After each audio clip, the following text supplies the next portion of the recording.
transforms dedicated workspaces into versatile hubs for podcasts, webinars, and beyond. With ROS, your studio adapts to every need, effortlessly. Planning a live event? ROS specializes in delivering engaging experiences across all spaces, connecting in-person and hybrid audiences seamlessly. With a proven track record, global support, and innovative technology, ROS is your trusted partner for live video excellence. Engage your people and elevate your company with ROS Video.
What if you could have an effortless Microsoft Teams room solution with Shure's best-in-class audio, auto-configured for you with intelligent video?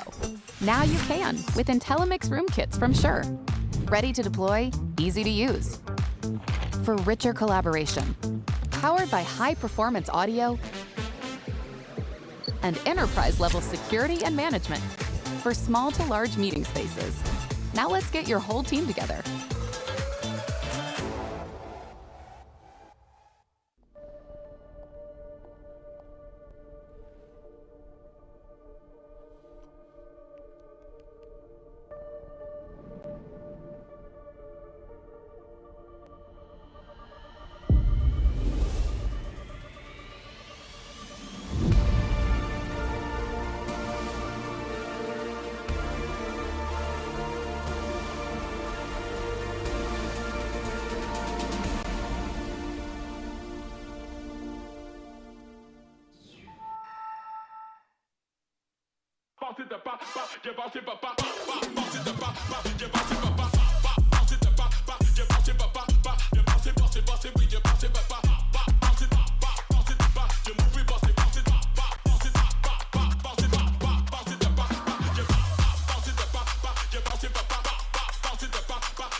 Some technology keeps us apart, alone, in our own world.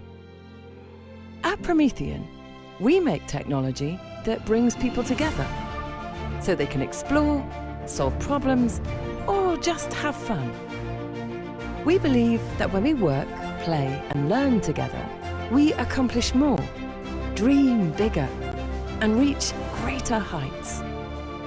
For more than a quarter century, Promethean has been giving people the tools they need to grow as individuals and as communities. Tools that help make our planet a better place to live. Our promise to you is to keep on innovating, looking for new and better ways to connect, collaborate, and engage. Because we know... Yeah, we're nearly...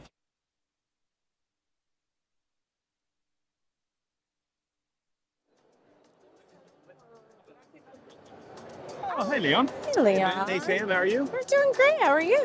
Doing awesome. So Awesome. what do we have going on here? Well, we have this awesome giveaway where for the very low price of a single follow on our brand new AVIXA TV page on LinkedIn, we will give you one of these pairs of sunglasses. That sounds easy enough. Sounds like a good deal. Do you mind if I try before I buy? Please do. Thank you very much. These look good. Those look Good weight. really Yeah, nice. very nice. AVIXA TV at 8880. What's going on? Did you hear that? No. Try that. Let's go. Okay. Oh yeah, I love the reflective mirroring. We did good. You can't deny.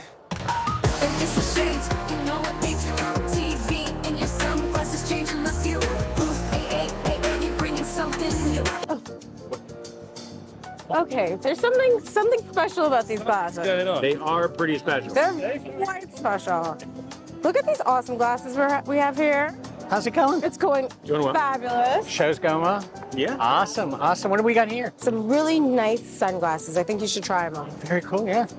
I think they're my color. They're gonna look good on me. They look In the heart of ISE, we found our tiny space. AVIXA TV studio, it's our favorite place. Have a great show. Hi, Dave. Should have made him follow the page first. But. Here, we should put ours on too. Come on, let's go. It's a shades, you know what makes you on TV and your sunglasses changing the view. Hey, you're bringing something new. And hey, the future's looking right at you.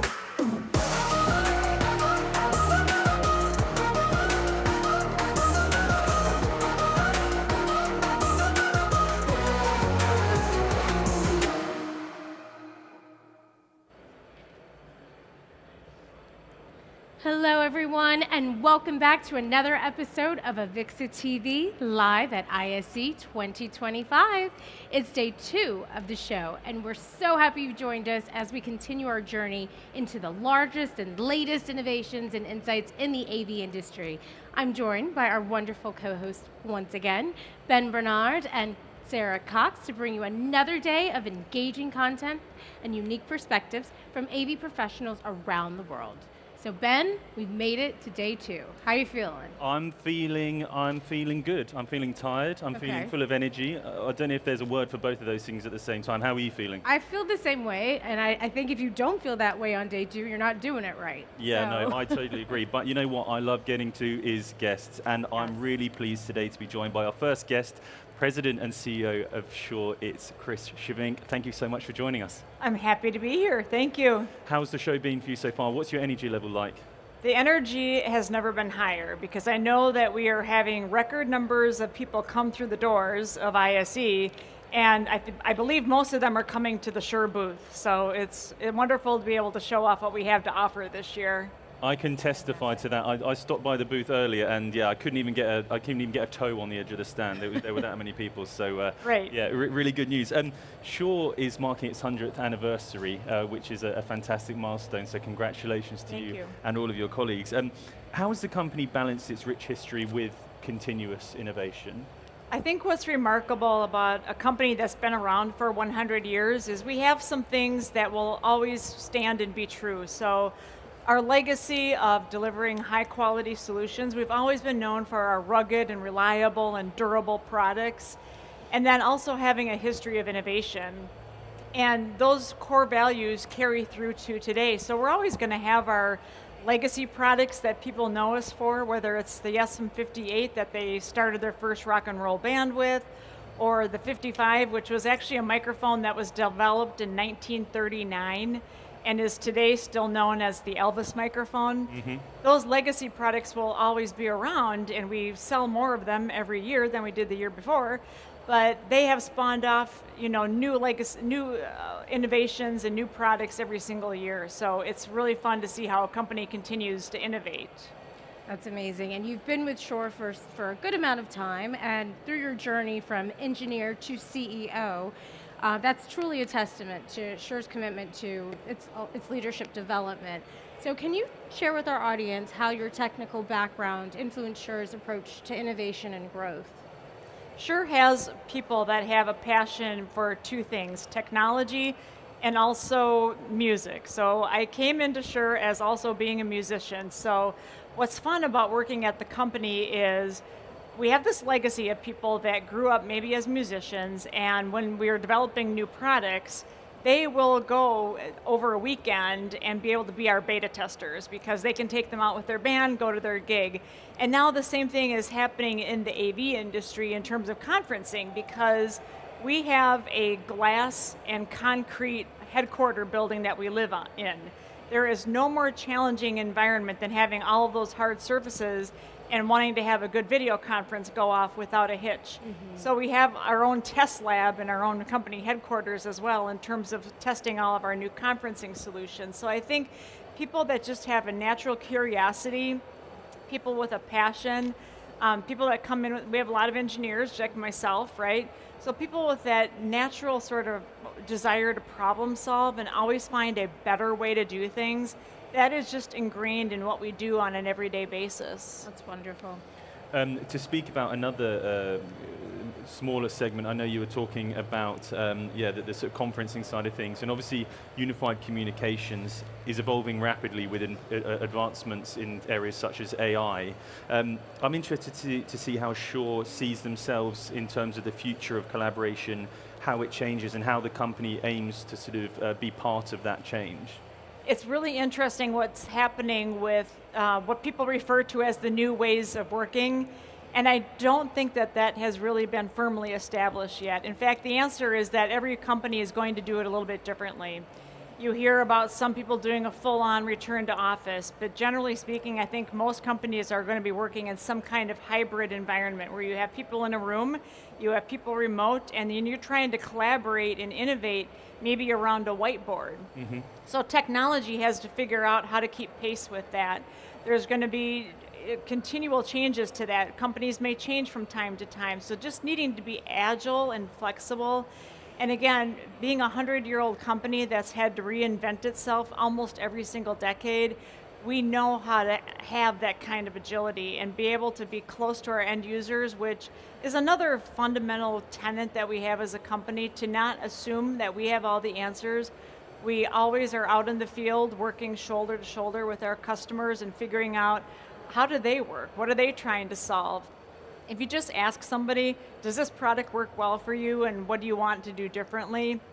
They just take that at face value versus immersing yourself in their workplace and understanding what their workflow is and seeing where those inefficiencies are and trying to figure out how can we take that step out without just automatically assuming it's an improvement on a current product. So we spend a lot of time out in the field, we spend a lot of time observing people and figuring out how to innovate much more smoothly what they do today. Yeah, and it really is a testament to what you're saying, that both the Shure staff and team that you work with, who I know, and also customers of those of yours who use your products, are fully aware and on board with the idea of Shure's customer-led design, customer-focused innovation as well, with all the feedback. So that's fantastic to hear. You know, I was talking to a customer today who's outfitting a bunch of Shure gear into a university campus, and they said, when we buy from you, we're not buying equipment, we're buying the experience. So that said it all to me. Yeah, fantastic. And earlier you had mentioned, being agile, and that's definitely something that you have to do when you come to these trade shows. I can imagine it's not the easiest, right? When you're showcasing your audio solutions in halls that have so many, other things going on and just the sounds that you're hearing and competing with. Right. What strategies is Shure using to implement that you're ensuring that your attendees to your booth can actually really truly experience the full capabilities that you're trying to showcase? So what we've learned through the years at trade shows is that if you can't beat it, you have to kind of join it. And by that I mean, like I just described how challenging our headquarter building is with having reflective surfaces and trying to have good audio experiences in that kind of environment. The same thing is obviously true at a trade show. So we like to have more experiential kind of pods within our booth. Instead of just, showing a product and talking about what it does, get somebody a pair of headphones and have them listen to what the product is doing. And if they can have a wow experience in a noisy environment like this and be able to understand how can a Shure solution makes a better sound experience for them, then we've done it all. So we do try to not just show products anymore, we really try to have all kinds of experience demos all over our booth. That's definitely true. And speaking of innovation and the booth as well, we heard that Shure have some really exciting things happening on the main booth, and you also have the innovation lab as well. Can you tell us a little bit more about what attendees can expect to see there? So upstairs in the innovation lab, that's where you can take a break from the noise of the main floor. And if you need to have a more discerning understanding of what a product actually does, there's more one-on-one time with people up there. And again, we're doing demos all day long that show how the Shure product is superior and what the new features are that we're adding. And it's just a little break from the main action, away from the main traffic to experience our products. Good stuff. And finally, just to wrap up, you mentioned you're a keen musician. Any comments on the cold open there, those songs that we came up with as a musician? What's your expert opinion? With what? With the songs that we had on the cold open. Sunglasses. We weren't singing them, thankfully. Yeah, maybe next year you can consult with us on your song selection. How's that? Maybe use some of your microphones. Might make all the difference. That might help you. But I did like that setup. It was really cute. We will certainly reach out for you for your services. Well, thank you so much for taking the time to sit down with us, and just a huge congratulations to Shure on your 100th anniversary and many more years of audio innovation to come. Thank you both. Thanks so much. And now, to a more serious topic. The recent and devastating Los Angeles fires have underscored the critical importance of disaster preparedness for organizations. While this is crucial for every organization, plans are often shelved and forgotten until they're urgently needed. In these critical moments, AV technology is instrumental in enhancing the effectiveness of emergency operations centers. So right now, we are pleased to have Sarah Cox joined by Joe Wei, Executive Director of Digital Spaces at UCLA, to discuss his recent experience managing the response to this unprecedented event on campus. Sarah. Thanks so much, Sam. Yes, as Sam just said, I am joined in the virtual studio by Joe. Joe, welcome. Oh, thank you so much for having me. This is a deep honor to be able to share a little bit about what we've been going through. Well, thanks so much for coming in and sharing this story with everyone. So I guess let's start with the first question. At what point did you realize that the fires were more serious and the situation was escalating? Yeah, it's interesting because on that day, on that kind of Wednesday, was actually our new chancellor's first day. No. And at 7 a.m., he sends an email out to all of the faculty, staff, and students as a welcome, and here we are, and I'm happy to be your chancellor. And by that afternoon, he's closing campus in order to send us online because of the wildfires. Wow, what a first day. How about that for a first day of work, right? That's just incredible. crazy. And that's the thing. So, I mean, there's some lessons that can be learned. And in terms of helping other colleagues, other colleges and organisations, what are some of those key lessons that you experienced? Yeah, it's interesting because as a lot of people know, I mean, 4 years ago, I lost my own home to a house fire.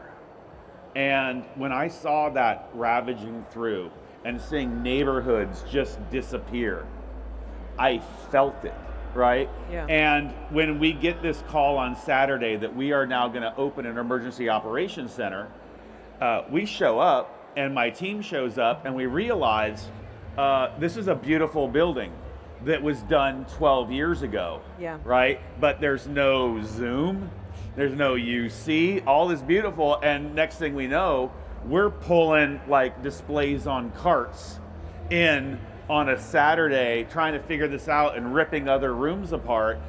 And the lesson was like, you never realize how you need support in an emergency situation until you're in the situation, and that's when it's now too late, right? So being able to say, hey, you know what?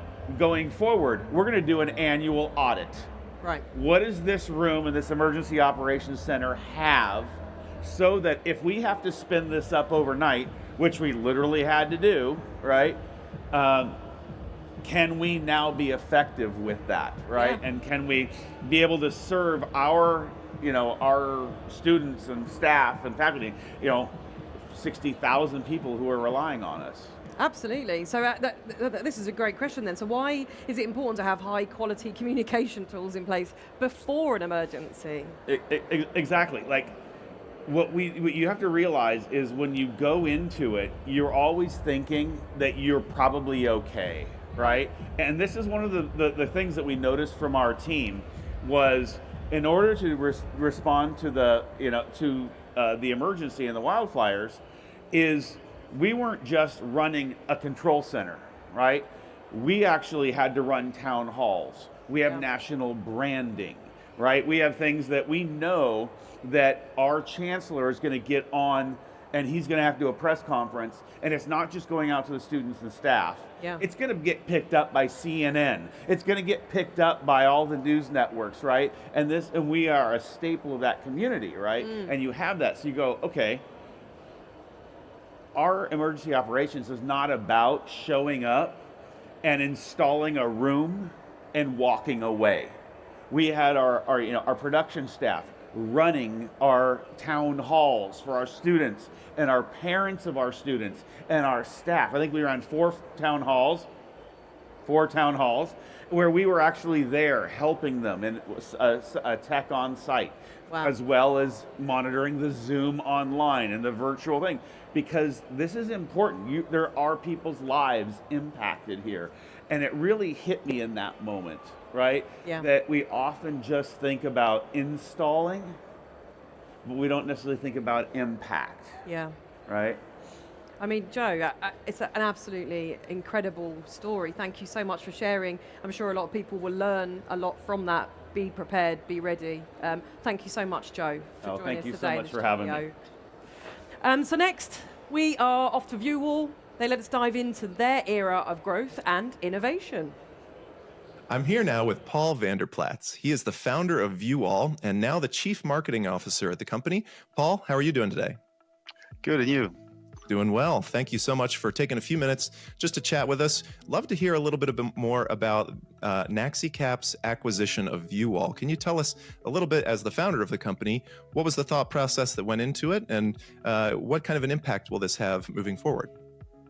So NaxiCap's a private equity firm that's active in different industries, but they've acquired G&D a couple of years ago and Tritech, who are companies active in visualization technology and in control rooms.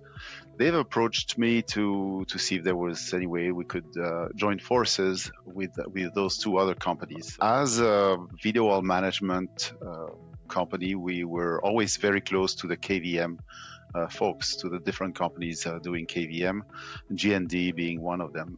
So the conversation went on, and we found a really good fit, both technologically, culturally, and that's how we started to move forward in the conversation, and there we are today.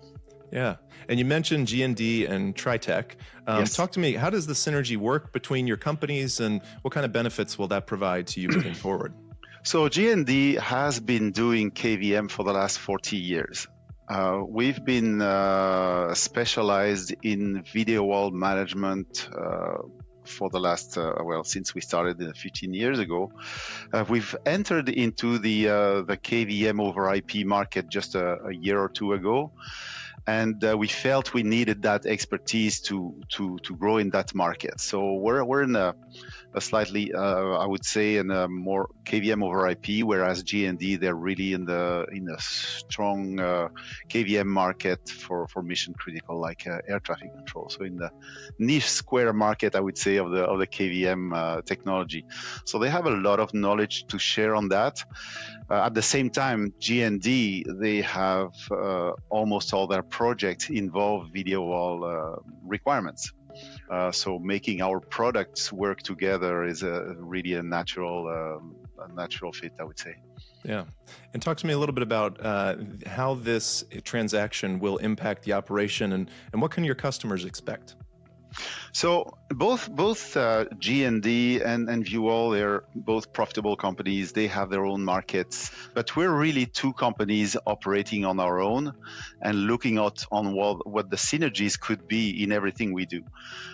So there's no major change in the way we operate. It's just a change of ownership. But the way we operate will stay. We'll just increase synergies in applications where both KVM and video wall management are required. So it's a complete win opportunity for end users and customers. And what will this new partnership end up bringing to the market ultimately? So a more seamless integration between the operator's desks in the control room and the video wall itself. Traditionally, those have been two separate worlds, two very different technologies. Video walls was traditionally an AV technology, whereas KVM is mostly an IT technology. Both technologies the last few years have converged towards over IP technology. All of that becomes similar technology. Everything resides on the network.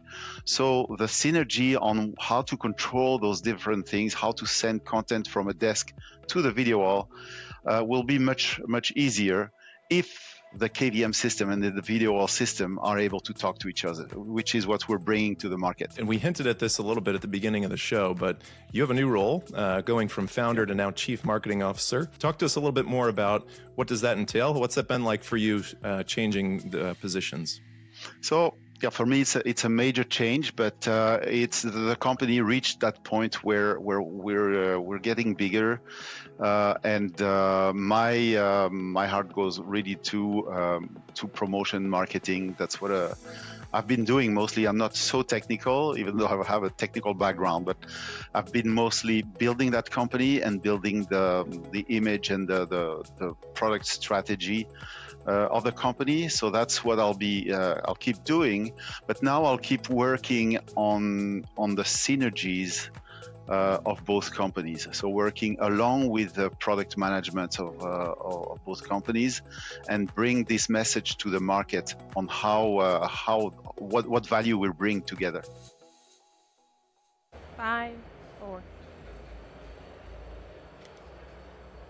Great work there from Mark, as usual. And now I'm delighted to say that we're joined in the studio by Vanessa McNabb and Colin Birchall from Smart Technologies. Welcome to the show. Hi guys, thanks for having us. Thank you. You're very welcome. How are you feeling? How's the energy? Good, pretty good. It's up here. Yeah. I imagine you're sort of happy to have 5 minutes where you're not standing on the booth and the knees are saying thank you right now. So. It's the only reason why I came. Yeah, that's what I mean. You said you weren't going to say that. And we have water. Yeah, we've got you taken care of. I'd hang out here all afternoon. Just yeah, please feel free. We'll look after you. Now, Smart have been in the business for 35 years, and as you are credited with developing the very first ever Smart board, now that everyone's copying you, what do you do to stay ahead in the market, would you say? Yeah. I'd say, babe, imitation is the sincerest form of flattery, isn't it? So, it's not a smart board if it hasn't got smart on it, essentially. Yeah, that's a good point. jokes aside, I think it's we're so proud of our heritage. You know, over 40, close to 40 years, and heritage matters. We're known for quality in the marketplace, but what matters more is relevancy. So we've really invested in innovation, and I think being at ISE, you see it. It's a bit of a sea of sameness. Right? There's lots that look similar, and so what separates us is we've kind of gone beyond just our screens, and we really look to provide, I'd say, interactivity and engagement. And we do that no matter which vertical we're in. So we have had so much huge success in K-12, working with students and teachers to create that interactivity and that engaging experience level. But now we're taking that into higher education, into government, into general collab. And so there's just so much more we can do when we're committed to doing things beyond just providing technology. It's really about that experience. And because of that, I think we've had a lot of success engaging people no matter what age, if they're 3 or 103. We've really focused on the solution, on workflows, on outcomes, and that's kind of what separates Smart. And I suppose it gives you access to a whole load more customers and a whole load more feedback. If you want to do that customer-focused design, when you're going through all these different areas, you've got all that wealth of experience. I've been selling Smart for 25 years, Ben, and the thing is, I don't think there's many people out there that could say that they're actually selling interactive displays to people who are actually where I sold boards into schools where he would talk on it. So I know that really, makes me feel a bit old, but, It's kind of dating himself. I know after day 2, I think we all feel a little bit old, so. But you were just talking about some of the other sectors you guys are working in. So in addition to those product offerings, you guys have a wealth of solutions across various sectors. So can you just share a little bit more about that area of your business? Yeah, I think Vanessa said something really interesting before about interactivity and engagement, and that couldn't be more true about what we're doing on the stand at ISE 2025 this year. The fact that we have some really great products that actually tie into what customers have been saying to us. So we listen to our customers and we act on that. So for instance, we have the Smart Board Mini Podium, which is our latest innovation, which is a 27-inch interactive screen. But essentially, if you imagine you're a professor in a university or a lecturer, and you can stare out at your audience, but you can still annotate over the content, making it more engaging, more interesting. But add to that it might be a hybrid lesson where you have people joining you remotely. We now have a 4K camera on top of our podium with microphone, so the people at home who couldn't attend, who couldn't be there in person, can actually see the tutor as well as the people in the classroom. We've also got the Smart M Pro, which is our new display for defense, which is a display which doesn't have any things like Wi-Fi or Bluetooth on, and it's designed to be a pretty secure solution to go into defense contracts. We have a TAA approval, which is a really key approval from the US government, which essentially means we can actually sell into the US military or the government. And we do see opportunities beyond using these in defense. We do see it going into oil and gas. We see it going into critical infrastructure within countries, essentially where they need that secure solution. And the final thing is, we talk about meetings. We have the Smart One launch powered by Airtame, which we're particularly proud of, which is a new way of making it super easy for people to come in and start meetings, not just in the business, but also maybe in a university where we have a huddle space. What it essentially allows people to do, come up with a laptop, log onto a browser, and either start their meeting onto the display, the display takes ownership of it, or they can share content. I think that's really great that you've created all of those products, to meet the needs within each sector, and it's not just a one product serves all, but you've really gone in and taken the time to figure out what's going to work best for each of those sectors. So I think that's fantastic. We really open a lot of conversations with our customers about why have you come to Smart, why do you want to talk to us? We want to know what they're going to use the display for, rather than just trying to sell them some technology which is 4K and that's no good to them. They need something that's going to add to their workflows.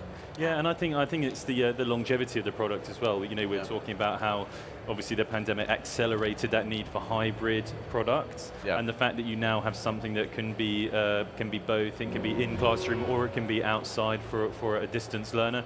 I think that's great, and it's really going to stand the test of time as we've recovered. So to continue on the products just for a second, I gather you've recently produced some new research in the higher ed space. Could you tell us a bit about how you use that to sort of inform the product development?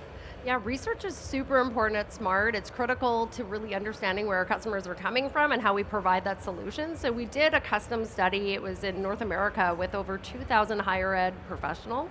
And we really heard from them over 85% aren't using interactive displays. Oh, wow. And what they're finding is there's this huge burden of using data technology. It's quite cumbersome for them. And over a quarter of them are feeling a bit burnt out from having to go through that.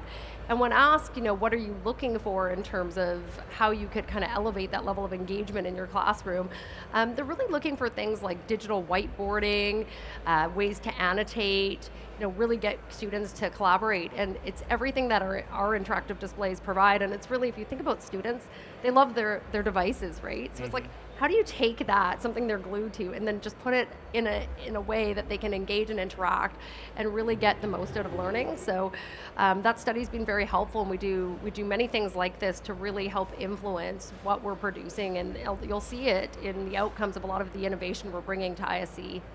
Fantastic. Wonderful. And then I know in some of our previous discussions, Smart not only is working towards giving the customers what they need, but you also are very philanthropic. And I know that you are working to help address the global divide and when it comes to education. So can you share just a little bit more about your initiatives and what your involvement is in that? Yeah, so we recently partnered with the N50, and so really what we're doing there is there's 50% of the global population doesn't have digital connection, and that's not okay. And so we've worked with some really amazing partners, think Dell, Intel, IBM, AWS. And more importantly, we worked with local communities. And so we're going in and we're looking to really decrease the digital divide by providing, again, interactivity, connection, collaboration, and we're doing that with local partners. So we've had a couple projects already kick off in Mexico and the Dominican. We've got lots more to come. So it's something that we're super passionate about, because at Smart, we're really about inspiring greatness, and it doesn't matter where that is or with whom. We're really looking to do that at all levels, and I think being part of the N50 allows us to really showcase our passion for that. That was an incredible statistic as well when you mentioned that to us before, the fact that 50% of the world doesn't have a digital connection. That's incredible, and yeah, fantastic news that you're working with that organization. It's not just when you think about the different countries that Vanessa was saying, is coming from a city that's had challenges over the last 50 years, this is all about helping local communities as well. So I'm particularly proud to work for Smart that we're doing that as well. Yeah, fantastic, good stuff. Well, you're clearly an organisation who's very keen on face-to-face time with their customers as well. I gather you had a product launch party earlier this week. Do you have any other social events planned for the rest of the time while we're here? Yeah, we have a happy hour on tomorrow, which we could all do with one of those. So that's something that we've all enjoyed. I think the one thing I've enjoyed with the face-to-face is seeing people on the stand. I've been doing, like I said, I've been doing this for 30 odd years or whatever, and seeing the excitement when we show a product that Vanessa and I show to people every day. We're used to it, and I'm talking about Smart Ink, which is our secret sauce. And when you show it to people and they light up and they say, can I have a go, can I get involved? That really just shows the power of our product, that people do say, that's easy, I could do that. So that's something I've been particularly impressed with. Fantastic. Well, thank you so much indeed for joining us. I'm afraid it's time for you to get back to the booth now, so back on your feet. But anytime you want to come by for another interview, let us know. We'd be really pleased to have you. Well, thank you for letting us rest our feet, and this has been wonderful. Yeah, you're thank very you guys. welcome. Thank you very much. You're very welcome. Thank you. Now we have another fun segment on our virtual set with Sarah Cox. Sarah, take it away. Thank you, Sam. If you haven't seen this before, this is a little segment that we like to call the final verdict. How it works is quite simple. We get an industry expert. They're going to stake their claim to how they feel about certain topics, and I am going to be the judge, and we will decide what we think about that. So I'm super excited about this one because I'm welcoming a friend and industry colleague, Laura Frank, who is the Executive Director of Framework, author, just general all-round legend. Laura, welcome. Happy to be here, Sarah. So let's do this. We're going to talk about, your subject matter is digital rendering and control strategies. So, do you need to render all the pixels that a screen can display? No. Okay. One more? Okay. Okay. So I would think about it like this. Render the right amount of pixels for the environment you're in. So that's a number of factors to consider. What is your engineering pipeline? How many pixels can you support successfully? How many pixels rendered can you deliver across your hard drive system to play it back? What's your playback pipeline look like? Your content production pipeline look like? Ultimately, at the end of the day, we want to support the team operating all those pixels and deliver to the audience the number of pixels they need to see beautiful content. The screen resolutions in audience-based screen production often exceed what the human eye can see. So I would take advantage of that, manipulate the numbers, deliver the pixels you need, which is usually sometimes half of what a screen can output. So do your math, people. Well, I mean, I'm a bit biased on this because I think absolutely 100% what you said. So that's it. That's a yes for this one. All right, that's easy. We agree. Yeah. That one's easy. Okay. This one's more challenging. Okay. So how do you choose between real-time generated pipeline and a rendered content pipeline? It's a tough question to answer because I think the rich and interesting problems are around generated content, real-time generated content, but ultimately it goes back to the audience. Will the audience know? That's the first question you need to answer. Is the real-time input impactful enough to make a difference? And I would argue there are probably solutions where if you can't support that generated content pipeline, you can instead manipulate your show control to be real-time. Right. And I think there's some really clever ways to do like 2.5D, real-time let's call it, where you're not generating all of it, but maybe you're generating queue events that simulate the impact of real-time generated. So again, maybe, but look at your rendered solution and show control solutions first before you commit to real-time generated content, because it is an engineering support process that is far more complicated. Not to be taken lightheartedly on that pathway. Absolutely. Again, I'm going to go with that. I'm going to accept that. 2 for 2? 2 for 2 Okay. so far. Yeah, absolutely. This one, we'll see. So when you're planning your show control, do you think of time as a stack of events, a linear timeline, or a calendar grid? This, I think, opens up the most interesting part of show control looking to the future because, again, audience dependent, environment dependent. I think it's all those things. I come from lighting programming. Queue structure, show control is a stack of events. Sometimes they're randomized, but I think of them in stacks. I've had to adapt to linear timelines and calendar-based grid timelines as I move across different entertainment and screen-based installations to understand the benefits to all those things. But I think those ways of thinking about time are about to blow up and become logic-based. Yeah. And I think that's where the opportunities are really rich because you need the benefits of all those methods of thinking about time, and you need to start thinking, I would say, more like a software developer developing for the web, and where everything's randomized and you have to respond to the events and show control being real time. But we're going to talk about this a bit more with Framework tomorrow morning at the live event stage, so I encourage everyone to check that out. We'll be talking about time. Fascinating. Yeah. I hope I can make it to come over and see it. Yeah. Yeah, I'm going to accept that as well. I knew this was going to happen though, because you and I largely always align, and you're a mentor, and I always listen to what you say. So I've learned not to go against that. I like a good challenge. Come on. It served me well. So we're just going to wrap up now by asking you a little bit of a personal question. What is your best pop star experience? I would have to say it involves David Bowie and his stocking feet on his tour bus talking about European cinema. I cannot top that, unless maybe you can. Well, I probably can, actually. I did leave Celine Dion hanging in a high five. Yeah, so we both got some pretty epic You still have time to make up for that. I sadly do not. No more bus chats with Mr. Bowie. No. Thank you so much, Laura. As Thank you, always, Sarah. fascinating, not enough time. But do go check out Framework if you're around during the next couple of days on those panels. Yes, please do. Thank you, Laura.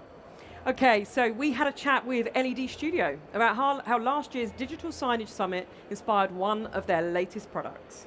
I'm here today with Ross Noonan, and Ross is with LED Studio. Ross, how are we doing today? I'm very good, thank you, Naren. How are you? That's excellent. I'm doing fantastic. Thanks for asking. So let's get right into it. Last year at ISE, LED Studio attended Digital Signage Summit, and a common pain point that attendees identified served as an inspiration for a new product that you'll be displaying at this year's ISE. Can you tell us what this problem is and what solution you'll be unveiling soon? It was a huge honour for us to be invited to exhibit in the Green Hall of Fame at the Digital Signage Summit in Munich in 2024. I don't think it's a secret to many that LED displays are lagging a little bit behind other display technologies in terms of energy saving, and that's why we've been developing a product called Eclipse. It's debuting at ISE, first launching on our sort of state-of-the-art COB screen, the Vivid. And this is meant to really help end users, maximise ROI and reduce their carbon footprint. When you're not using the screen, there are two modes. There's a 0.5 watts or low energy mode, which if you're perhaps turning the screen on and off in a lecture theatre, you may want that screen to turn back on quite quickly, and so you don't want all of the internal components to shut down. So we're trying to emulate that kind of low power mode for screens that are heavily used. But then we've also got zero power mode, which is when you turn your screen off, content stops going to it, you may leave that for half an hour or an hour, and then intelligently all of those power supplies start to shut down, and eventually you'll end up with a screen that's drawing no power.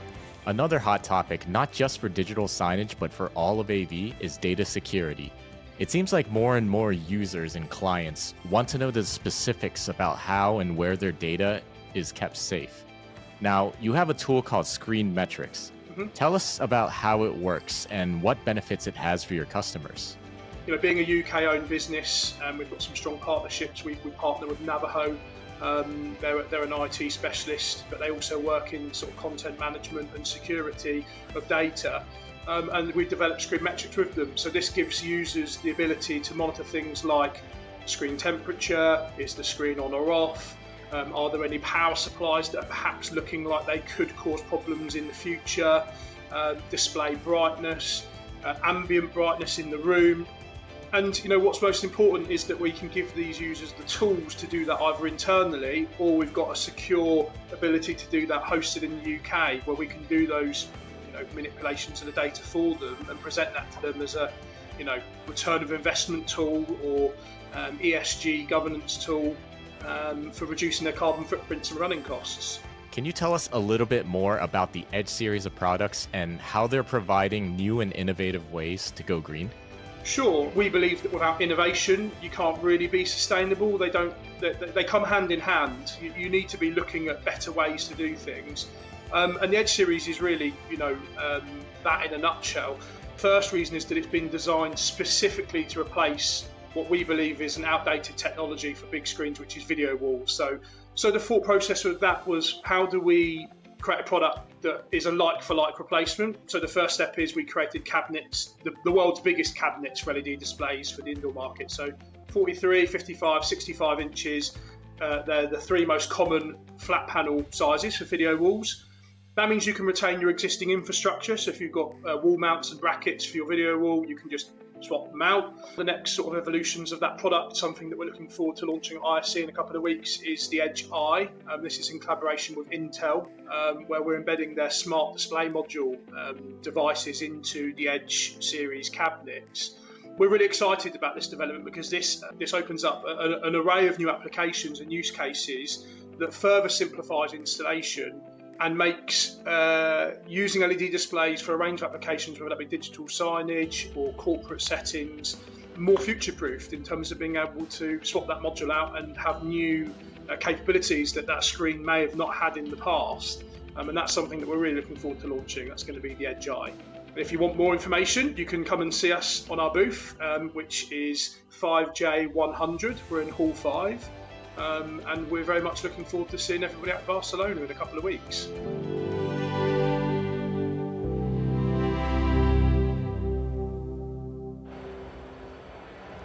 Thanks, Noreen, for another great interview. Up next, we are pleased to be joined by Denise Hughes, Managing Director of Whoop Jobs, I had to do that, and author of Your Dream Job in Audiovisual. Don't just fall into it. Thank you, Sarah, so much for sitting down with us today. I really appreciate it. That's an absolute pleasure. Thank you for having me. There it is in all its glory. Look, Oh, an thanks, incredible. Ben. Why did it say Sarah? Denise. It's like Sarah. Your career path. So we know it didn't originally start in AV. In your book, you talk a little bit about that. So could you just share a little bit of your journey into AV and what really motivated you to write this book? Yeah, I mean, I came into AV by accident, and I was working in an IT sales role. I was looking for a change, and a recruiter, not a specialist recruiter, actually put me in touch with Sanyo. They're not around anymore, unfortunately, but Sanyo are a fantastic electronics company. And I went for several interviews. Unfortunately, I lost out to someone from the industry because I didn't have the industry experience. But then a role was created for me, and they gave me the opportunity to come into the business and learn and grow within the business. And here we are, 26 years later, and you know, I've fallen in, and I haven't left since, and the time has flown. I feel like it's it's a daft question from me because I've seen all the buzz around this book online, and I've seen you at many events because we're lucky enough to be we're based in the same country in the same area. I've seen all the buzz around it and the events we've been to. But for our audience, how's the book been received? It's been amazing, actually. Yes, it's created such an energy within the industry because I think so many of us are passionate about what we do and the industry that we're in, and collaborating with each other, and people have really got behind it, and it started so many good conversations and provoked just lots of opportunities to talk and to share ideas about how we tackle some of the issues of more talent coming into the industry. Yeah, and it's primarily it. Has your budget for buying pens, has that gone up recently? Because every time I see you, you're signing a whole stack of books. There's been a lot of signing. I've got repetitive strain injury now from signing books. We have our 2 books that we'll need you to sign after this. So Yes, it would be a pleasure. Strengthening up the hands. But your book is truly comprehensive, and it's great for newcomers and those seasoned AV professionals who've been in the industry for a long time. I know I could have used this book when I got into the AV industry about 3 years ago, but there's just so much great information that you have, even how to interview and things about writing your resume and so forth. So could you just share some examples of how readers can apply the insights that you have in the book into their own careers? Absolutely. It's interesting because people are taking different parts of the book are resonating for different people. So it might be an element of personal branding or improving your mindset, because I think the mindset is really the first building block before embarking on a job search. Absolutely. And then the practicalities of the latest trends around CV writing, keywords to actually make the most of the systems that are now in place to scan people's CVs when they're going through the application process. Mm-hmm. So it's hard to kind of hone in to any particular idea because it's a vast amount of information. But yes, there are tips and hints and tricks within each chapter that people can apply either to get themselves more visible in the industry or to go through that process of searching out a job.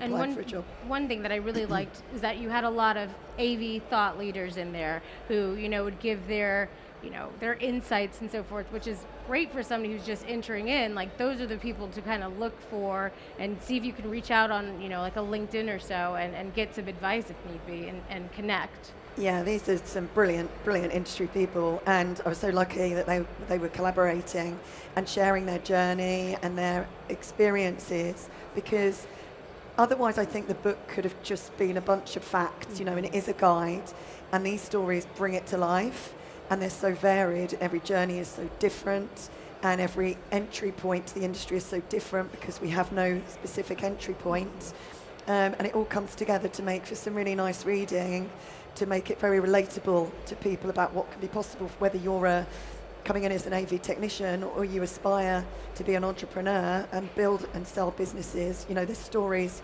from every sort of path within the book, and it just brings it to life, I think. I love that part about it. Yeah, and I'm glad you mentioned that, because to me the book is like a microcosm of the industry itself. We are such a strong community, and to have so many people from that community contributing, it was just it just felt really, it almost felt like looking through a family photo album. You know, so I know that person, I know that person. Well, and they're really approachable people, as you say. They're really approachable people that could be, you know, if you can see it, you can be it. You know, and these are the kind of people you can look at and aspire to learn from, and they're very approachable, and you know, they would be delighted for people to reach out and connect. I We've agree. had a bunch of them on our show, actually. So. Yeah, it's true. Yeah, and tomorrow I think we've got even more people who have collaborated with you. So that's amazing. You mentioned earlier as well about the personal branding part.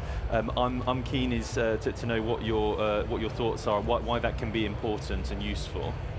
Yeah, I mean, this was quite inspired by one particular individual in our industry who absolutely nails this, which is Chris Netto. So he's a very good example of how personal branding can differentiate you from others, allowing you to communicate your message, become a thought leader, get noticed, whether you may be looking at a new job or you're looking at connecting or networking. You know, and it's a relatively new thing, isn't it, where we've got personal branding is now more important than company branding, and it's coming to the fore that, you know, individuals are actually promoting themselves and becoming thought leaders. You know, for example, Donald Trump being more powerful than the party that he represents, you know, and people being able to actually tell their personal stories, their career stories, and their thoughts. And it's about mixing those two things, thinking about who you are and what you want to tell and share with people. And it might be, as I say, career orientated, but then perhaps mixed with some of your personal story, whether it be that your family is important to you, or your dog, or your hobbies. And then people really know, like, and trust you. They connect with you, and that really helps to get yourself visible. So my question is, how do you strike that balance, you know, with your personal and your professional, you know, postings, if you will? It seems like everything is blurring together, but you want to make sure, you know, you don't want to lose your job because you're putting too much personal, you know, your thoughts and so forth on there. How do you strike that right balance? I think you've obviously got to have healthy boundaries of what you're going to be posting online. You might not want to be posting pictures of your children, for example, and that's, I think, again, quite a personal choice. But I think maybe the best way to do it is to just put, depending on how much content you're posting, to put an emphasis on, you know, 75% is your career and 25% is your personal. So it might be, you know, 1 in every 4 posts maybe putting up something more personally related to you, and then you can still put the emphasis on your career, but you're still putting that flavour in of who you are as an individual, which is what makes you unique and makes you you. So I think perhaps that's a way to do it, kind of just figure out that split and stick to that. There's only, I heard a statistic the other day, there's only 1% of people are posting on something like LinkedIn frequently. So the personal branding is still in its very early days, but this is, you know, where this is heading in our digital world. So it's now it's a great time to get on and start posting. Absolutely. I like that breakdown, the percentages that you put there. That's Yeah, neat to remember. Definitely. I know you're not sticking around much longer at the show. You're leaving tomorrow. If people do want to grab some time with you, they can find you on LinkedIn, I assume, and the book itself, that's available on Amazon? Yes, the book's available on Amazon, and yes, I'm on LinkedIn. We have a company page on Facebook, and I'm on Instagram. So yes, I'm quite discoverable on the social media. Good stuff. So if you want to be featured in the next edition, the sequel, then get in touch, and Denise can make that happen. Thank you so much for joining us, so much. and Thank you. best of luck as the book continues its journey. Thank you. Thanks, Denise. Thank you. Now it's time to head back over to our virtual studio, where Sarah is joined by one of my favourite Marcuses. It's Marcus Saunders. Thanks very much, Ben. It's one of my favourite Marcuses as well. Yeah, super excited to be joined in the virtual classroom for this session by Marcus Saunders, Associate Director, Technical Resource, Stratford Design Delivery. Marcus, welcome. Thank you. Fantastic to be here at ISE. I'm really looking forward to this session. We've only got 5 minutes, but we are going to get schooled.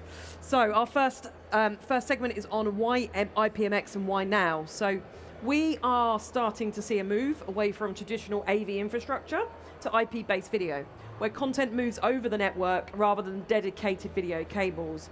Now, we've seen standards like SIMC 2110 for high-end broadcast, and obviously NDI that you have vast experience in your own project work. But IPMX is pushing a different approach. So what's the big advantage of IPMX, and why is it relevant right now? Thanks, Sarah. That's a great question. I think as you walk the halls here at ISE, you are absolutely surrounded by AV over IP solutions. And that's a really good indication that that transition to moving audio and video over institution and businesses' core networks has really happened, you know, and that's fantastic. However, that broadcast bit, it goes back, 10 years, used at the Olympics in 2012. The robustness of that isn't always there in those enterprise type solutions for AV over IP systems, but more importantly, the interoperability isn't there. So why now is that IPMX is really the first time we've got those broadcast standards and the robustness there, but for the AV world. That's incredibly exciting, right? It is. So, and a key part of the IPMX standard is, as you said, it's this open approach, and that's why that's important, especially in an industry where proprietary ecosystems have traditionally dominated, right? So I think if you just flip to the next slide, actually, the best way to describe this is that the HDMI cable, the humble HDMI cable that you can go and pick up from any corner store anywhere in the world, is actually a brilliant example of interoperability. So you can pretty much guarantee you can come here and just plug your cable in and you'll be able to go. And that hasn't really existed in the IP world. So this is the first time that you can really say, I can guarantee that I can take a manufacturer, different manufacturers' boxes, and just with an Ethernet cable have that same experience of plugging something into the structured cable, plugging another device into the structured cable, and getting that same experience as an HDMI lead. Love the props as well. I came prepared. Did you? And one of the challenges we hear from AV professionals, our colleagues around us, is that transitioning to the network-based workflow without needing full broadcast engineering team or expensive infrastructure. How does IPMX solve that problem? Yeah, I mean, it's the advantage is that you can scale it, so you can do all of that complex stuff. So actually, if we flip to the next slide, you can have a really simple space like this. And that won't really rely on any of those complex things like PTP. At the beginning of this slide deck, we had a whole umbrella of terms, and they're really quite complicated and hard to get your head around. It's a bit of a learning journey, but the nice thing about IPMX is you can say, all right, it can be the same as an HDMI lead, or if you flip onto the next slide, you can take it all the way up to a virtual production studio.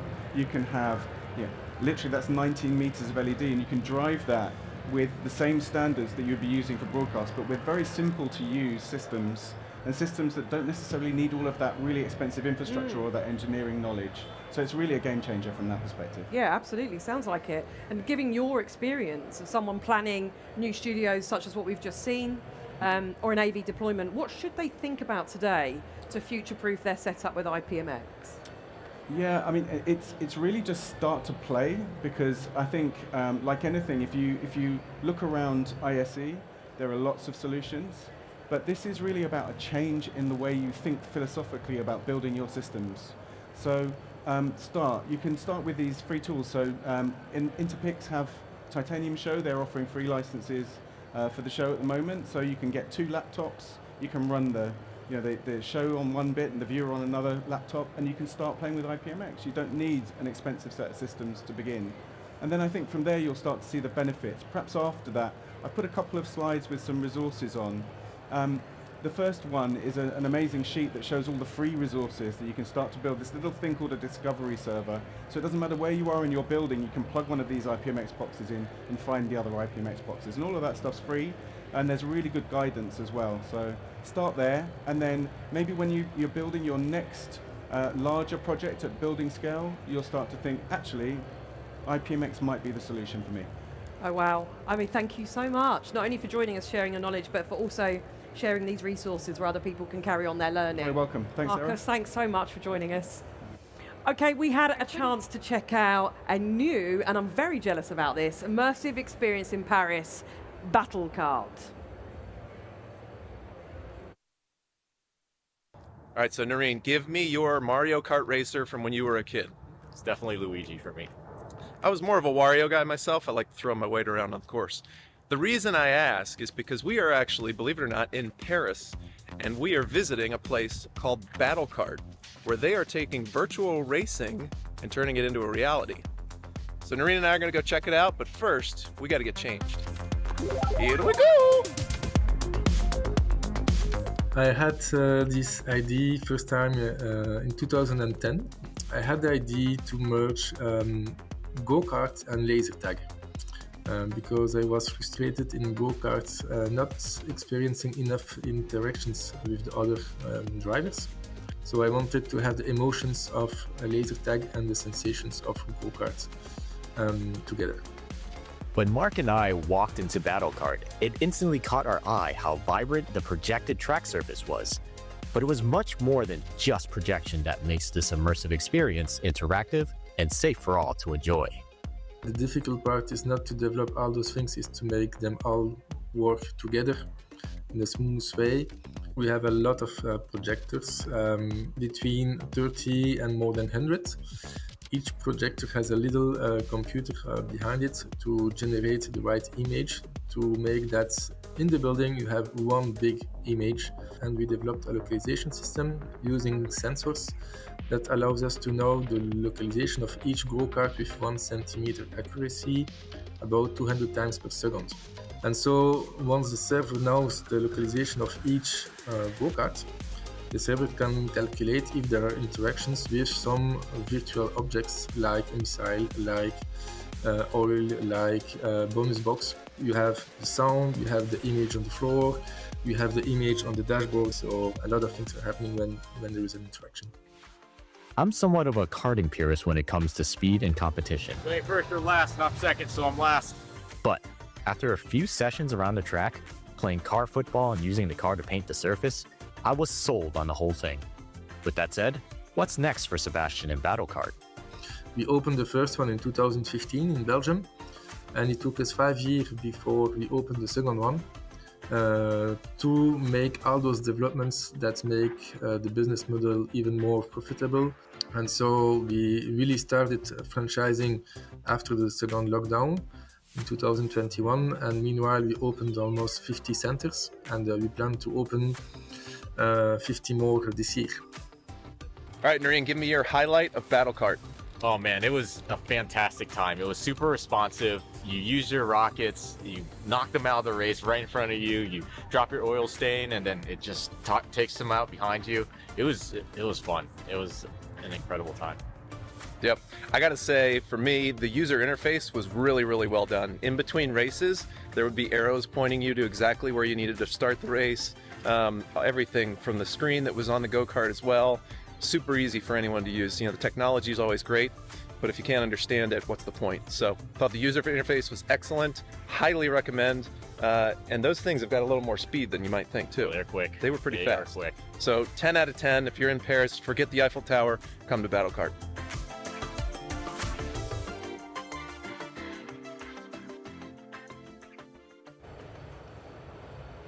They got paid to do that. I don't. That's their job. I want to do that. I don't get that. Yeah, we're And gonna there's talk one in the UK. We should totally go. I'm just saying. Is there actually one in the UK? Yep. Okay, we're Yeah. going. Can we All get approval for a budget for Sam to get over Yes. there as well? Dave, fly Sam we're in. gonna reach out. Yeah, we'll be in touch. Well, we've come to the end of another great show, but before we go, let me tell you a bit about what you can look forward to for tomorrow. We'll be sitting down with Wesco Annexter, with Midwich, Crestron, and a couple of folks from AVIXA and CEDIA for an ISE wrap-up conversation, and Sarah will be talking with the people from IABM, DreamLab, and be studying up with another edition of School Me. All that plus more great interviews from the rest of the team here, so if you don't want to miss it, make sure you join us back here tomorrow. And for everyone watching, we are excited to be in the multi-technology hall. We've got eSports going on. There's so much activity. So you're hearing all of the sights, all the sounds here at ISE. So glad you could be a part of it that way. It's real. It's real. It is really real here. So as we wrap up the day on day 2 at ISE, we'd really like to extend a heartfelt thank you to all of our guests who have made today's show exceptional. And we're looking forward to bringing you even more exciting content in the days to come. So on behalf of myself and my wonderful co-hosts, Ben and Sarah, we look forward to welcoming you back tomorrow for more AVIXA TV live at ISE. See you then. Bye. Bye, everyone. Some technology keeps us apart, alone, in our own world. At Promethean, we make technology that brings people together, so they can explore, solve problems, or just have fun. We believe that when we work, play, and learn together, we accomplish more, dream bigger, and reach greater heights. For more than a quarter century, Promethean has been giving people the tools they need to grow, as individuals and as communities. Tools that help make our planet a better place to live. Our promise to you is to keep on innovating, looking for new and better ways to connect. Some technology keeps us apart, alone, in our own world. At Promethean, we make technology that brings people together, so they can explore, solve problems, or just have fun. We believe that when we work, play, and learn together, we accomplish more, dream bigger, and reach greater heights. For more than a quarter century, Promethean has been giving people the tools they need to grow, as individuals and as communities. Tools that help make our planet a better place to live. Our promise to you is to keep on innovating, looking for new and better ways to connect, collaborate, and engage. Because we know that our discoveries fuel your discoveries. Promethean, designed for discovery. Hello and welcome to another episode of Tech Support, the podcast where we talk about your burning questions with an expert. We've got with us an expert here, Ryan from Forecast Consoles. How are you doing, Ryan? I'm good. I don't get called an expert a lot. It's nice. Well, you've now graduated to expert. We only bring on experts, and if you didn't know you were one, the invite to come on this show is how you know. Okay, well then I appreciate that. Yeah, no problem.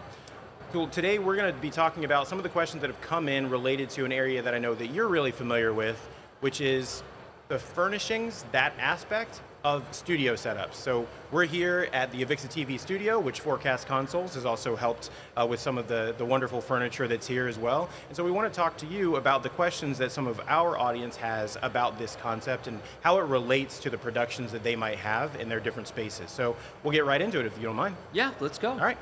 So the first question that we've got, this is actually one of my favorite questions, is are there different things a person needs to think about if they are setting up at home versus in a corporate space? What would be the difference there?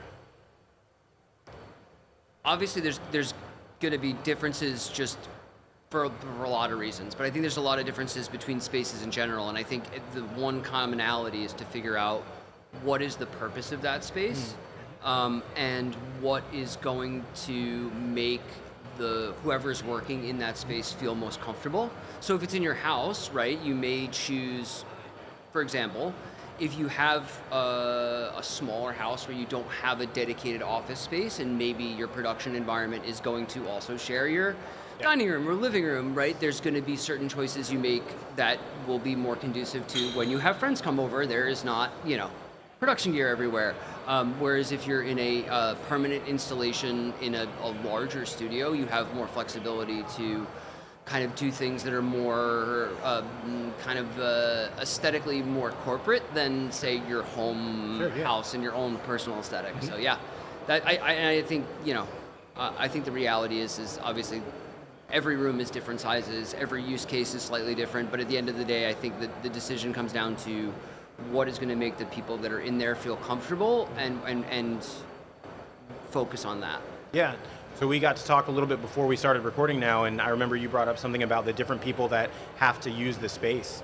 And so I'm thinking one of those differences might be in a corporate space, you've got not just yourself and maybe someone coming in, but you may have yourself as an engineer. A lot of our audience would be audio engineers, but you've also maybe got those folks who have to come in and maintain the system too, right? You talked about... so it's sort of like you have really the two groups of people that use the space. You have the operators that are going to sit at the desk and work with all the gear and put on the production, but then the people that need to service it, right? So we put a lot of emphasis into cable management. And the reason is that you talk about comfort level in a space, and I think that can be driven by aesthetics, material choices, size, shape, ergonomics, etc. And I think sometimes, depending on the specific environment, you may have, say for example, a certain color because that's the corporate color, and even though that might not be the person working at their's favorite color, there's not a lot of options there, it's the corporate color. So there are going to be things that are requirements of a space that we can't control or can't cater to the operator's taste. But the one thing we can do is ensure cleanliness, right? So cable management and hiding gear as much as possible to create sort of this clean environment, clutter-free, as you would say. And then at the same time, for the people that are servicing the equipment, make it as easy as possible for them to access things, right? So that they're not having to climb underneath the desk or work on their back or kind of try and figure out how to get their tiny little hands into something, right? So I think that comfort level extends to both the operators and the engineers working on it, so yeah. Yeah, that's, cleanliness is huge. That makes a lot of sense. I'm a musician and I have a home studio set up, but there's times when I tell myself, man, I kind of want to be lazy for a moment and just shove the cables under the rug a little bit, but I also know for reasons that we'll probably get to in some of these other questions, and you'll probably be able to say why that's not really a good idea. Oh no, it's a great idea. No, seriously. Sure. So legitimately, one of our product lines actually just has its metal chassis underneath the desk. Oh, okay, yeah. And it's got just hinged front and rear doors. And the idea behind that came from the fact that, right, so day one, the first time you set up the system, it's going to be beautiful because you can spend all of the time cable managing and Velcroing and training all of your cables, and it's immaculate. And the first time something goes wrong and you need to patch a cable in or swap something out, all of that is coming undone instantly, and you got to go live, or you need to get a project out, or for whatever reason you have to go. I think you want the ability to, I say, shut the door and forget the mess. I do think it's healthy to every once in a while go back and reevaluate that cable management and clean things up, Sure. Right? It's the idea that nobody knows it's there but me, and that's in the back of my mind. There's some logic to that, but I think at the end of the day, sometimes we just need to fix a thing, and by being able to kind of shut that door and forget the mess, that's part of cable management, right? Yeah. Being able to make changes on the fly, have it look like a rat's nest, but not let anyone see it, I think actually is a positive. Yeah. Well, that's the thing in the corporate space. You probably have people that are coming to see it as well. So being able to think about that makes sense. And those people coming to see it will definitely have a dongle or a laptop that's not compatible with whatever is in there currently, and you're going to have to change it on the fly or any number of reasons that you're going to panic and it needs to happen, and you do it, and you just want to be able to.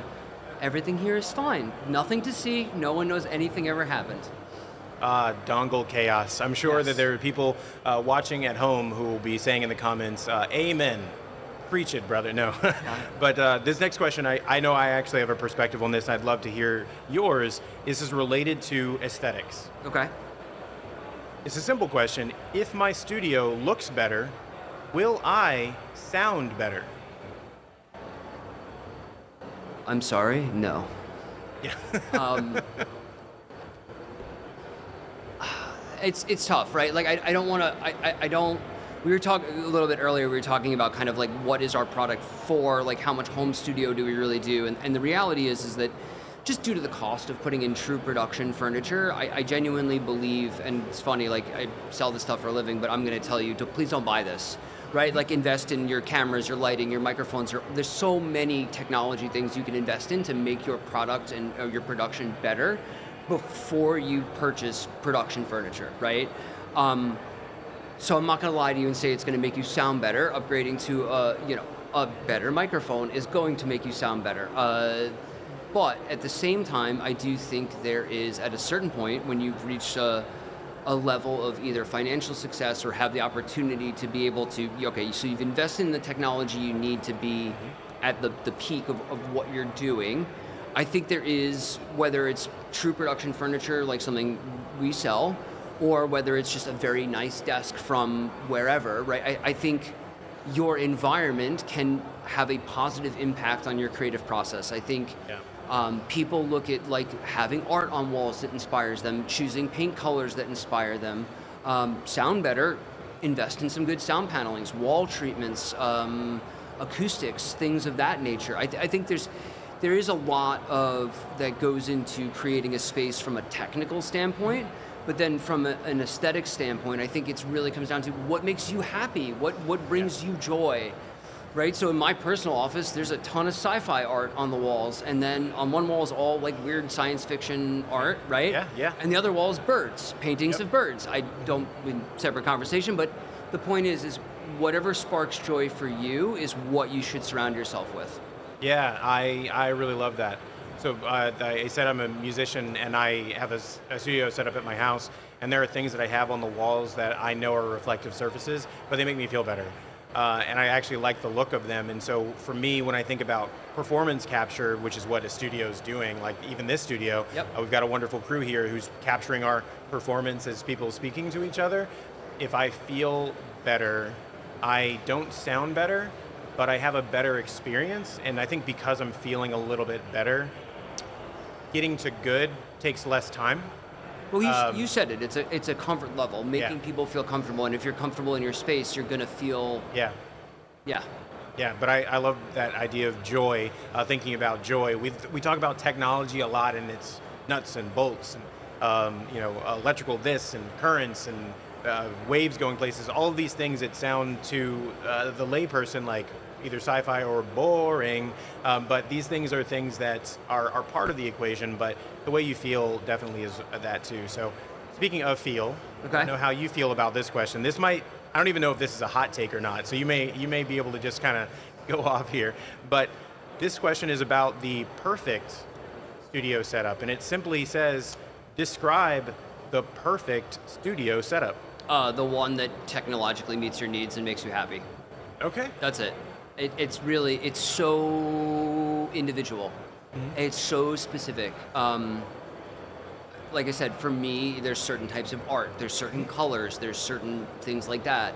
Obviously, not being personally in production, it's, computer, monitors, keyboard, mouse, right? Yeah. But I think for a production environment, you have your equipment and gear that you're going to be using day in and day out, and I think that once you sort of solve for what technology you need in the space, then you kind of are freed up to think about how am I going to interact with this technology, where am I going to place it, where do I place different operators, sight lines, that's huge, right? So like, there is no such thing as a perfect studio because every setup is going to be different, right? People use different media, different technology, they have a different output, right? Some is like, we're going to record and that's it. Some is going to stream, some is live for broadcast, so you're live on TV. So everything is different, but the common through thread would be first solve the technology problem, right? Do we have all the technology we need to accomplish whatever production we're doing? And then thinking about how do we make it so that the space, either if it's a home studio for ourselves, how do we make ourselves happy? And then if it's a more corporate environment or a broadcast environment or live, whatever it is, the operators can, if not their favorite color or, how do you make it look clean and feel good for them in their daily work? Yeah, so if I wanted to go like full on purple, I can go full on purple. Absolutely. And I would go, man, it's not the perfect studio setup. It's perfect for me, maybe, no. But we're always evolving too, right? So that setup's probably going to have to change. The needs are probably going to have to change over time as you bring in more clients, bigger projects. So whatever you have, I would say maybe we don't need to get too attached to the things that we have today, because we may need something new in the future. So that's a phenomenal point, and we actually hadn't talked about this. So one of our big driving forces is modularity. One of the things that we try and focus on is the ability to change on the fly, right? So that's having rack boxes and turrets and accessories that you can swap around, so that you don't have to throw out your production studio every couple of years when you want to change something out. Pre-planning for one of the biggest pieces of equipment that we build around is production switchers. And obviously that's something that probably is going to change more frequently than your studio, right? Sure. So we frequently will work with clients to create temporary inserts, right? So there's actually a big insert that's removable, and that in the future when they get different switchers, that insert comes out, and then a new insert can go in to support different production switchers. Obviously there's, within reason, right? If you're going from a small 1ME to a 4ME, production board that's 4 feet, a meter wide by whatever. So I think there are some limitations to that, but I do think as much as possible we try and create products that have longevity, in the sense that they can not only be modular in themselves, but are made up of reusable components where we can take an entire room and maybe reconfigure everything, right? So maybe you had an L-shaped control room and now you want to move to a more traditional 2-row control room, or vice versa. Having the ability to do that with minimal waste, for me personally, is important. So from an environmental standpoint, but that's just me. But the business case is, from a monetary standpoint, it's a lot easier to sell it to whoever is writing the check for it when you're like, oh, it's only going to cost us this much to rearrange this room, rather than throw it all out and start over. So I'm a big fan of modularity if we can reuse. But the thing that I know can be challenging is not necessarily knowing how long you can keep a thing, but being able to think about that even when it comes to the way you're furnishing your space and not just the equipment that you're using. I think that can make a world of difference. Again, like that sort of adage I have is, getting to good should take less time.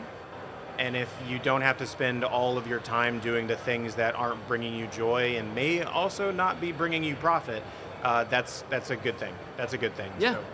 So, we've got 2 more questions, actually. Okay. One of these is kind of related to aesthetics. It sounds like it's about trendiness. So I'm going to lean on you for this 100%. I'm not a very trendy person. My entire outfit was picked out by my wife. So if you think that I look stylish and profiling, that's because I have an awesome wife. She has Shout out to excellent her. taste. I am a big fan of the purple, by the way. Yes. I love purple now because apparently it looks good on me, as my wife has said. It does. Anyway, she's at home blushing because I mentioned her, which is fine. But I'm going to ask you about aesthetics because it's more something in your wheelhouse. This person says, I want a really trendy studio for clients. What tips would you have for that wow factor today? Oh, that's a great question. So I think the first thing to do would be to, I don't want to say Google it, but I think you should look at what other people are doing. I think I'll give a perfect example, right? So I make furniture for a living. We do this production furniture for a living, designing and it's amazing where you can gain inspiration from. So my wife, who also is the aesthetics person in our house, was a huge fan of mid-century modern furniture, so Danish modern stuff. And I've always enjoyed that kind of teak wood aesthetic and functionality, and it doesn't translate super well into production furniture, but I definitely am always looking for the opportunity to kind of integrate that. Haven't found it yet, but I'm going to eventually. But I think finding inspiration from, being willing to find inspiration outside of your specific either industry or even region. And a great example for that is, so we've been building broadcast studios in the US for years. At IBC this year, I had an opportunity to tour a number of production trucks, European-style production trucks, and seeing the way that they were built and the furnishings that were used there was tremendously inspiring to me. Sure. And have actually influenced a lot of the R&D decisions coming back from IBC in September. I kind of got with my design team like, so here's some photos of things and we're going to do all this blah, blah, blah, blah, blah, because I saw all these like different material choices, different designs, and I'm like, I love all of this. Let's do some of this. Like, let's bring this, incorporate this into our designs. So to get back to the original question, to design something trendy, I think the trick is to find out who's doing cool stuff and go, I want to do that. A friend of mine does radio, right? And he went to Australia because apparently radio is apparently a big thing in Australia that there's a lot of investment in. Okay. And was taking photographs of different radio studios in Australia and sent them all over to us. And I looked at it, I was like, oh, that's super cool. And one of the commonalities was LED integration. It's actually something we do a ton of. It started out for us as a cool trade show thing, right? Just to get people to come into the booth, like almost like the flashing sign, like grab people's attention, right? But at the end of the day, it's become a super functional tool, and we could go down the rabbit hole of talking about that for forever. We're currently working with technology partners to integrate tally, functionality, status indicator lights, and full control of the LEDs in our desks, just so you can make it part of your light show or make it a functional tool. But again, that all kind of came together from this cool aesthetic thing we wanted to do, and then seeing the photographs of those studios. I'm like, yeah, I can absolutely do that because we're already using these LEDs. They use a lot more white, which for us was, you don't use white in a broadcast control room. Also, please don't use white in a broadcast control room. And if you do, make sure that it is below the countertop, because glare is an interesting thing. Yes. But again, I think it's, the idea is to, one, look around and see what else is out there and do I like that from that, that from that, that from that. Two, that I would take don't be limited to just your industry. Be willing to take inspiration from things that are completely outside of what you do. And three, leverage the resources that are available. So myself and the other production furniture manufacturers, most of us offer either free or low-cost design services where we can actually work with you to help select materials, designs, styles, and I think that can be a really great resource as well. Yeah, that's an awesome tip. Letting the pros, talk about delegating, letting the pros come and actually give you some advice, because I don't know if every other tech nerd out there is like me, and it's like, yeah, every day I could just walk out and say, well, I'm wearing like my flannel or my checkerboard shirt and some jeans, and like, yeah, that's style, and just have something that looks somewhat clean and say, no, that's style. My wife might say, like, are you packing well for your trip? It's like, oh, yeah, I got shirts. But if everyone else is like me, you might need a little bit of help on the trendy side with the fashion. So knowing that there's pros out there who will come and talk with you and help you figure that part of your business out is actually really great. And I want to caveat that, though, and this is important, is that they may be, quote, pros, but it's not their home, right? It's not their studio, and they may have opinion. Heck, I have opinions. Doesn't mean that they're right for you. I mean, I always approach it as a collaboration. Like, I will share best practices and recommendations, but at the end of the day, it's your space. So if something is going to make you comfortable that maybe isn't my personal aesthetic, that's okay. But if there are certain things that you may want to do, for example, a white granite countertop. I had a customer who wanted to put that in, and my recommendation to them was, you do live sports production in a dark control room with a lot of very shiny screens, or very bright screens, and you're going to have a shiny gloss white work surface. You're going to hate this. It was their decision to make. That's the decision they made. And I very quickly replaced those countertops to something that was not shiny white granite, because their operators did not enjoy working in that environment. But I think it's okay, because it's your space, right? What makes you happy is the goal. that granite marble made one person happy, and unfortunately made a team of 20 people miserable. And so, they were gracious enough to admit that maybe this wasn't our best plan and made a change. So yeah. So think of these folks as consultants. Yes. Consultants, they're collaborators. Ultimately, yeah, you've got to live with it. You've got to be happy. Yeah. Yeah. Sure. So speaking of that, you kind of just mentioned things that might be a little bit of an error. We've got one final question here where this may end up being a bit of a hot take, but it simply says, what are top mistakes that you see in studio setups? How much stress is this causing? How much time do you have? No, I think there's so many. But I would say that the two biggest, or the biggest one that I see is simply not thinking about it at the onset. And it's probably the most common one too. What will happen is, and obviously this is specific to new builds or retrofits, where an architect or designer will come in and lay out a space. And that person may or may not be experienced in broadcast production or studio production, right? They may be more of a general architect. Yeah. And so they're giving you a room size that may actually not be conducive to what you're trying to accomplish. Yeah. And we see frequently, they'll put a CAD stamp in there of a desk placeholder, and that desk is 24 inches deep. Which is 600 millimeters, give or take, which is not what an actual production desk is, right? Just due to the depth of equipment, it doesn't work. And so everyone, from a overall management standpoint, signs off on those drawings, and they're just like, oh, this is great, done. And then it gets to the actual people that need to build the room, and they're looking at it going, oh my God, this is not enough room. So I would say is if you're in the decision-making stage for those people, involve them as much as possible. Again, involve the companies that build studios. There are a ton of consultants that design studios. Depending on what you're trying to accomplish, it might be reasonable to bring on an architect that specializes in studio design or a consultant that specializes in studio design. If it's not that large of a project, you can reach out to people that build production furniture.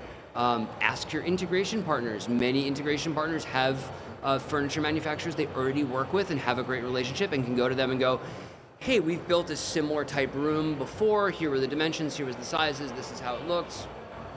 Boom. There's so many resources out there.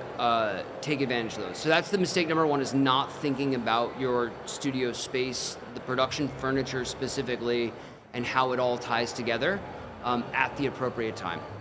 I would say the next mistake is thinking that it has to be perfect day one. Right? To your point of things are going to change, and that's okay. And I think being open to that change frees up the mental space to go into it being like, it's okay, we tried this, it didn't work, that's okay, we can try something else. But I would just caveat that with, make sure that the production furniture you're using or the space you're designing has the thought of that flexibility built in. So that way when you do run into the time where I'm like, oh, yep, that ain't working, let's change that, you have the ability to do that with like minimal, investment or, decommissioning. So yeah. Other mistakes. White countertops, shiny countertops, just no shiny countertops. I was going to say, you've been doing this so long, I'm sure you've seen too many to count or to remember, but... I would honestly, I think they all, there's lots of little ones, specific ones, but I think they all boil down to two things. The lack of planning and preparation, and then putting the thought into it before you build the physical room and buy all the gear, and right? And the other one is an inflexibility or a fear of change. So you try and shoehorn in solutions, or like, you force yourself to use something that isn't right. And you just end up hating it, and it just grows more and more frustrating every time. You're like, oh, this isn't working. And then you eventually change it anyway. So just be open to the fact that design one might not be the final design, and that's okay. But that, again, goes back to why do iteration in the design process. Start early in the design process. Try lots of different stuff. And there's plenty of partners out there that'll be with you through that. So Yeah. So kind of maybe in closing, I'd say that I feel like there's like two kind of takeaways from this episode, that planning is so important. There's an old quote that makes me think of that failure to prepare is to prepare to fail. And just think about those scenarios, and those that are in tech, we try to think of contingencies and think of things that might need to change, be aware of that, but also like chill for a second and recognize everything's not going to be perfect. So I know. Well, we said this earlier, the whole like be kind to yourself. Yeah. Right? Recognize that we all make mistakes. Yeah. And that's okay. Yeah. Be willing to roll with it. Yeah. Roll with it. That is awesome wisdom. I think we'll close out on that wisdom. I think you might be, I don't know, are you a Star Wars fan? I am quite a Star Wars fan. I could be wrong on this, but I feel like Yoda might have said something like, okay to not be perfect it is, or something like that. I don't know, but we'll say that he did. But I want to thank everybody for joining us for this episode of Tech Support. Thank you so much, Ryan, for coming on. And you can definitely check out Forecast Consoles if you have any other questions about your specific design setups, anything that you want to ask questions about, things you want to tweak and make more perfect, maybe a little bit more. But in the end, don't freak out too much. Have fun and have some joy with your setup. So I've been Leon, this is Ryan. Again, thanks so much for joining us here on Tech Support. Thank you.